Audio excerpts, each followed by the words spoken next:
محبت الہی کے کیسے قیدی ہو؟ حسن بصری رحمۃ اللہ علیہ فرماتے ہیں کہ مجھے 4 واقعات زندگی میں بڑے عجیب لگے۔ لوگوں نے پوچھا، حضرت وہ کون سے ہیں؟ کہنے لگے، ایک نوجوان کے ہاتھ میں چراغ تھا، تو میں نے نوجوان سے سوال کیا کہ یہ روشنی کہاں سے آئی؟ تو جیسے ہی میں نے یہ پوچھا تو یہ روشنی کہاں سے آئی، اس نے پھونک مار کر چراغ بجھایا اور کہنے لگا، حضرت جہاں چلی گئی وہیں سے آئی تھی۔ فرمایا کہ میں اس نوجوان کی حاضر جوابی پر آج تک حیران ہوں۔ ایک بار 10-12 سال کی ایک لڑکی آ رہی تھی، اس کی بات نے مجھے حیران کر دیا۔ بارش ہوئی تھی، میں مسجد جا رہا تھا اور وہ بازار سے کوئی چیز لے کر آ رہی تھی۔ جب ذرا میرے قریب آئی تو میں نے کہا کہ بچی ذرا سنبھل کر قدم اٹھانا، کہیں پھسل نہ جانا۔ جب میں نے یہ کہا تو اس نے آگے سے جواب دیا، حضرت میں پھسل گئی تو مجھے نقصان ہوگا، آپ ذرا سنبھل کر قدم اٹھانا، اگر آپ پھسل گئے تو قوم کا کیا بنے گا؟ کہنے لگے، اس لڑکی کی بات مجھے آج تک یاد ہے، اس لڑکی نے کہا تھا کہ آپ سنبھل کر قدم اٹھانا، اگر آپ پھسل گئے تو قوم کا کیا بنے گا؟ ایک بار میں نے ایک ہجڑے کو دیکھا، جب اسے پتہ چل گیا کہ میں نے اسے پہچان لیا تو کہنے لگا، میرا راز نہ کھولنا، اللہ تعالیٰ قیامت کے دن تمہارے رازوں پر پردہ ڈالیں گے۔ ایک آدمی نماز پڑھ رہا تھا، اس کے سامنے سے ایک عورت روتی ہوئی کھلے چہرے اور کھلے سر کے ساتھ اس کے آگے سے گزری۔ اس نے سلام پھیرا تو اس عورت پر بڑا ناراض ہوا کہ میں نماز پڑھ رہا تھا، تجھے شرم نہیں آئی؟ دھیان نہیں، ننگے سر اور کھلے چہرے میرے سامنے سے گزر گئی۔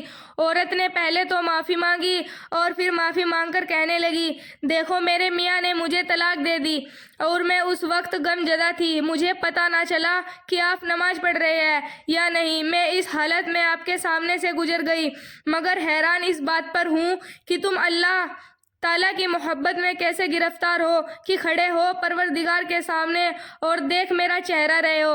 حسن بصری رحمۃ اللہ علیہ فرماتے ہیں کہ اس عورت کی یہ بات مجھے آج تک یاد ہے، اور واقعی ہماری نماز کا یہی حال ہے۔ نیچے کی منزل پر اگر نماز پڑھ رہے ہو اور اوپر کی منزل میں کوئی ہمارا نام لے تو ہمیں نماز میں پتہ چل جاتا ہے کہ ہمارا نام پکارا گیا ہے۔ ہماری نماز کی توجہ یہ ہے، عالم ہونا چاہیے تھا۔ عشق و محبت کی دکان کدھر کو ہے؟ مولانا محمد علی منگیری رحمۃ اللہ علیہ نے حضرت شاہ فضل الرحمان گنج مراد آبادی رحمۃ اللہ علیہ کی صحبت میں جانا شروع کر دیا۔ یہ ذرا عقل مند تھے۔ ایک بار حضرت شاہ صاحب رحمۃ اللہ علیہ نے بڑے رازدارانہ لہجے میں پوچھا کہ محمد علی، کیا تم نے کبھی عشق کی دکان دیکھی ہے؟ انہوں نے کہا، تھوڑی دیر سوچا، پھر کہنے لگے، جی حضرت، میں نے عشق کی 2 دکانیں دیکھی ہیں، ایک شاہ آفاق رحمۃ اللہ علیہ کی اور دوسری شاہ عبداللہ کی۔ غلام علی دہلوی رحمۃ اللہ علیہ جو نقش بندی سلسلے کے شیخ ہیں اور حضرت مزہد الفشانی رحمۃ اللہ علیہ کی اولاد میں سے ہے۔ دکانوں سے مراد خانقاہیں ہیں، کیونکہ اس کے الہی کا سودا اللہ والوں کی خانقاہوں سے ملتا ہے۔ محبت کی حقیقت ان سے پوچھو۔ امام ملک رحمۃ اللہ علیہ کے سامنے محبت کا لفظ آیا تو فرمایا کہ اگر اس کے لفظی مطلب پوچھنا ہو تو ہم بھی بتا دیں گے۔ 6 اقسام 6ٹھی قسم میں سے کون سا لفظ ہے؟ 7ویں اقسام میں سے کون سا لفظ ہے؟ باب اس کا کون سا ہے؟ یہ تو ہم بھی بتا دیں گے، لیکن اس کی حقیقت پوچھنی ہو تو تمہیں فلاں شیخ کے پاس جانا ہوگا، وہ تمہیں اس کی حقیقت سمجھائیں گے۔ اس طرح امت کے علماء وقت کے شائخ کے ساتھ رابطہ رکھتے، جدھر مولا ادھر شاہ دولہ۔ ایک بزرگ گزرے ہیں، شاہ دولہ ان کی بستی کے قریب ایک بند بندھا ہوا تھا۔ سیلاب آتا تو بستی ڈوبنے کا خطرہ ہوتا، اس لیے لوگوں نے بند باندھ دیا۔ ایک بار پانی بہت زیادہ آ گیا اور ایک جگہ ڈر ہوا کہ کہیں بند ٹوٹ نہ جائے، لہٰذا لوگ ان کے پاس گئے کہ جی دعا کرے کہ کہیں بند ٹوٹ نہ جائے۔ وہ اپنا خدا لے کر آئے اور جس جگہ کو دیکھا جہاں سے ٹوٹنے کا خطرہ تھا اور اس کو کھودنا شروع کر دیا۔ لوگ حیران تھے کہ حضرت، ہم تو آپ کو اس لیے لائے کہ بند ٹوٹے نہیں، آپ الٹا کھود رہے ہو۔ کہنے لگے جدھر مولا ادھر شاہ دولا، اگر میرے رب کو توڑنا منظور ہے تو میں خود ہی کیوں نہ توڑ دوں۔